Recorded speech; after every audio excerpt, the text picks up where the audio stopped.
ಬೆಂಗಳೂರು ಜಿಲ್ಲೆ ಆರೋಗ್ಯ ಮತ್ತು ಕುಟುಂಬ ಕಲ್ಯಾಣ ಇಲಾಖೆಯ ಡಿ ಗ್ರೂಪ್ ನೌಕರರ ಸಂಘದ ವತಿಯಿಂದ ಇಂದು ಮೈಸೂರಿನ ಉದಯಗಿರಿಯ ಮಾಜಿ ಸಚಿವರು ಹಾಗೂ ಹಾಲಿ ಶಾಸಕರಾದ ತನ್ವೀರ್ ಸೇಠ್ ರವರ ಕಚೇರಿಯಲ್ಲಿ ಡಿ ಗ್ರೂಪ್ ನೌಕರರ ಸಂಘದ ಕ್ಯಾಲೆಂಡರ್ ಬಿಡುಗಡೆ ಕಾರ್ಯಕ್ರಮವನ್ನು ನಡೆಸಲಾಯಿತು. ಇನ್ನು ಈ ಕಾರ್ಯಕ್ರಮದಲ್ಲಿ ಎಲ್ಲಾ ಡಿ ಗ್ರೂಪ್ ನೌಕರರನ್ನು ಸನ್ಮಾನಿಸಿ ಗೌರವಿಸಲಾಯಿತು. ಪ್ರತಿ ವರ್ಷದಂತೆ ಕ್ಯಾಲೆಂಡರ್ ಬಿಡುಗಡೆ ನಡೆಸಲಾಗುತ್ತಿದ್ದು, ಈ ವರ್ಷ ಸರಳವಾಗಿ ಬಿಡುಗಡೆಗೊಳಿಸಲಾಯಿತು. ಇದೇ ಸಂದರ್ಭದಲ್ಲಿ ಕೋವಿಡ್-19 ರಲ್ಲಿ ಕರ್ತವ್ಯ ನಿರ್ವಹಿಸಿದ ಸಿಬ್ಬಂದಿಯವರಿಗೆ ವಿಶೇಷ ವೇತನವನ್ನ ಕೊಡಬೇಕೆಂದು ಶಾಸಕರಿಗೆ ಕೋರಿಕೆ ಪತ್ರವನ್ನ ನೀಡಿದರು. ಈ ಕಾರ್ಯಕ್ರಮದಲ್ಲಿ ಗೌರವ ಅಧ್ಯಕ್ಷರಾದ ಜವರೇಗೌಡ, ಅಧ್ಯಕ್ಷರಾದ ಕೆಂಪರಾಜು, ಉಪಾಧ್ಯಕ್ಷರಾದ ಸರ್ದಾರ್, ಕಾರ್ಯದರ್ಶಿ ಎಂ ಅಶೋಕ್, ಖಜಾಂಚಿ ವಿಜಯಕುಮಾರ್, ನರಸಿಂಹಮೂರ್ತಿ, ಶರವಣ, ವೀರಭದ್ರಸ್ವಾಮಿ, ಪ್ರತಾಪ್, ಸುಬ್ರಹ್ಮಣಿ, ರತ್ನಬಾಯಿ, ಜಯಮ್ಮ, ರತ್ನಮ್ಮ, ನಾಗೇಂದ್ರರವರು ಸೇರಿದಂತೆ ಮತ್ತಿತರರು ಉಪಸ್ಥಿತರಿದ್ದರು. ಬಳಿಕ ಕಾರ್ಯಕ್ರಮ ಕುರಿತು ಮಾಜಿ ಸಚಿವರಾದ ತನ್ವೀರ್ ಸೇಠ್ ರವರು ಮತ್ತು ಡಿ ಗ್ರೂಪ್ ನೌಕರರ ಸಂಘದ ಅಧ್ಯಕ್ಷರಾದ ಕೆಂಪರಾಜುರವರು ಮಾತನಾಡಿದರು. ನಾಡಿನ ಸಮಸ್ತ ಬಂಧುಗಳಿಗೆ ಹೊಸ ವರ್ಷ 2021ರ ಹಾರ್ದಿಕ ಶುಭಾಶಯಗಳು. ಪ್ರತಿ ವರ್ಷದಂತೆ ಈ ವರ್ಷವೂ ಕೂಡ ಆರೋಗ್ಯ ಇಲಾಖೆಯ ಡಿ ಗ್ರೂಪ್ ನೌಕರರ ಸಂಘ ತಮ್ಮ ಏನು ಕ್ಯಾಲೆಂಡರ್ ಬಿಡುಗಡೆ ಮಾಡುವಂತಹ ಒಂದು ಕಾರ್ಯವನ್ನು ನನ್ನ ಕೈಯಲ್ಲಿ ಮಾಡಿಸಿದ್ದಾರೆ. ಕಳೆದ ವರ್ಷ ನಮ್ಮೆಲ್ಲರಿಗೂ ಕರೋನಾದ ಒಂದು ಮಹಾಮಾರಿಯಿಂದ ಸಾಕಷ್ಟು ಸಮಸ್ಯೆಗಳಿದ್ದರೂ ಕೂಡ ವರ್ಷ ಕಳೆದು ಹೊಸ ವರ್ಷಕ್ಕೆ ಕಾಲಿಟ್ಟಿದ್ದೇವೆ.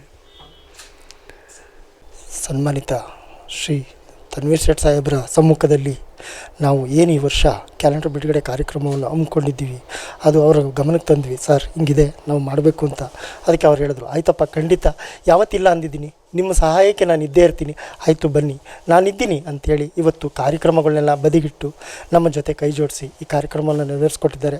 ಸಾಹೇಬರಲ್ಲಿ ನಾವು ಒಂದು ಮನವಿಯನ್ನು ಕೊಟ್ಟಿದ್ದೀವಿ. ಒಂದೇ ಮನೆಯಲ್ಲಿ 5 ಮಕ್ಕಳಿರ್ತಾರೆ, 5 ಮಕ್ಕಳಲ್ಲಿ ಒಂದು ಮಗನಿಗೆ ಊಟ ಹಾಕಿ ಇನ್ನು 4 ಮಕ್ಕಳಿಗೆ ಅನ್ನನೂ ಕೊಡದೇ ಇದ್ರೆ ತಪ್ಪಾಗುತ್ತೆ ಸರ್. ಅದರಿಂದ ಆ ಮಕ್ಕಳಿಗೆ ಒಂದೊಂಚೂರು ಅನ್ನ ಸಿಕ್ಕುವಂಥ ಅದನ್ನು ನೀವು ಮಾಡಿಕೊಡ್ಬೇಕು ನಮಗೆ ಸರ್ಕಾರದಿಂದ ಅಂತೇಳಿ ನಾವು ಕೇಳ್ಕೊಂಡಿದ್ದೀವಿ. ಬೆಂಗಳೂರು ಉದ್ಯಮಿ ಮೈಸೂರಿನ ಲಾಡ್ಜ್ನಲ್ಲಿ ನಿಗೂಢವಾಗಿ ಮೃತಪಟ್ಟಿದ್ದಾರೆ. ಉಮಾಶಂಕರ್ 45 ಮೃತ ದುರ್ದೈವಿಯಾಗಿದ್ದು, ಇವರ ಜೊತೆಯಲ್ಲಿ ಬಂದಿದ್ದ ಪತ್ನಿ ಕವಿತಾ ನಾಪತ್ತೆಯಾಗಿದ್ದಾರೆ. ಲಾಡ್ಜ್ನಲ್ಲಿ ಇನ್ಸುಲಿನ್ ಔಷಧಿ ಬಾಟಲ್ ಹಾಗೂ ಡೆತ್ ನೋಟ್ ಪತ್ತೆಯಾಗಿದೆ. ಪತಿ ಪತ್ನಿ ಇಬ್ಬರು ಸಹಿ ಮಾಡಿರುವ ಡೆತ್ ನೋಟ್ ದೊರಕಿದೆ. ಅತಿಯಾದ ಇನ್ಸುಲಿನ್ನಿಂದ ಉಮಾಶಂಕರ್ ಮೃತಪಟ್ಟಿರುವ ಶಂಕೆ ಇದೆ. ಸಾಕಷ್ಟು ಸಾಲ ಮಾಡಿದ್ದ ಉಮಾಶಂಕರ್ ಸಾಲಕ್ಕಾಗಿ ಕೆಲವರು ಪೀಡಿಸಿ ಅವಾಚ್ಯ ಶಬ್ದಗಳಿಂದ ನಿಂದಿಸಿದ ಕಾರಣ ಆತ್ಮಹತ್ಯೆ ಮಾಡಿಕೊಳ್ಳುತ್ತಿದ್ದೇನೆ ಎಂದು ದಂಪತಿ ಡೆತ್ ನೋಟ್ನಲ್ಲಿ ಬರೆದಿದ್ದಾರೆ. ನಾಪತ್ತೆಯಾಗಿರುವ ಪತ್ನಿ ಕವಿತಾಗಾಗಿ ಹುಡುಕಾಟ ಶುರುವಾಗಿದ್ದು, ಮಂಡಿ ಪೊಲೀಸ್ ಠಾಣೆಯಲ್ಲಿ ಪ್ರಕರಣ ದಾಖಲಾಗಿದೆ. ಜಂಬೂದ್ವೀಪ ಕರ್ನಾಟಕ ಮಹಿಳಾ ಘಟಕ ಹಾಗೂ ಬೌದ್ಧ ಸಾಹಿತ್ಯ ಸಂಘ ಮೈಸೂರು ಇವರ ಸಂಯುಕ್ತ ಆಶ್ರಯದಲ್ಲಿ ಸಾವಿತ್ರಿ ಬಾಪುಲೆರವರ 190ನೇ ಜನ್ಮದಿನಾಚರಣೆಯನ್ನು ನಗರದ ಬುದ್ಧ ವಿಹಾರದಲ್ಲಿ ನಡೆಸಲಾಯಿತು.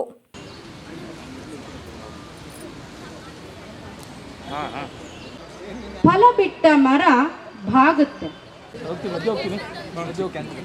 ಅವರು ಮೊದಲು ಬೋಧನೆ ಮಾಡಿದಂಥದ್ದು ಈ ವೇದಿಕೆ ಮೇಲೆ ಕೂತಿರೋರು ಎಲ್ಲರೂ ಮಹಿಳೆಯರು. ಯಾವಾಗಲೂ ಅಂದ್ಕೊಳ್ತಿದ್ದೆ ನಾನು, ನಮ್ಮ ಸಾಮಾಜಿಕ ಚಳವಳಿಗಳಲ್ಲಿ ಮಹಿಳೆಯರ ಸಂಖ್ಯೆ ತುಂಬ ಕಡಿಮೆ ಇರುತ್ತೆ ಅಂತ. ನೀವು ಯಾವ ಸಾಮಾಜಿಕ ಸಂಘಟನೆಯ ಉದಾಹರಣೆ ತಗೊಳ್ಳಿ, ಪ್ರಾರಂಭದಲ್ಲಿ ನಿಮಗೆ ಮಹಿಳೆಯರು ಯಾರು ಕಾಣಿಸೋದೇ ಇಲ್ಲ. ಯಾವಾಗ ನೋಡಿದ್ರು ವೇದಿಕೆಯಲ್ಲಿ ಪುರುಷರೇ ಇರುವಂಥದ್ದನ್ನು ಕಾಣ್ತೀವಿ. ಇವತ್ತು ವಿಶೇಷ ಅಂದರೆ ಇವಾಗ ಒಬ್ಬರು ಪುರುಷರು ಕಾಣಿಸ್ಲಿಲ್ಲ, ಎಲ್ಲ ಮಹಿಳೆಯರಿದ್ದಾರೆ. ಮಹಿಳೆಯರ ಸಾಕಷ್ಟು ಸಮಸ್ಯೆಗಳ ಬಗ್ಗೆ ನಾವು ನೋಡಿದಾಗ ಏನಾದರೂ ಒಂದು ಮಾಡಬೇಕು ಅಂತ ನಮಗೆ ಅನ್ನಿಸ್ತು. ಮಹನೀಯರ ಬಗ್ಗೆ ಓದುತ್ತೆಲ್ಲ ನಮಗೆ ಕೇವಲ ವಿಚಾರಗಳು ಮಾತ್ರ ನಮಗೆ ತಿಳಿಸ್ಕೊಡೋದಿಲ್ಲ, ಅದು ನಮಗೆ ಕೆಲವು ಜವಾಬ್ದಾರಿಗಳನ್ನ ಕೂಡ ಕೊಡುತ್ತೆ.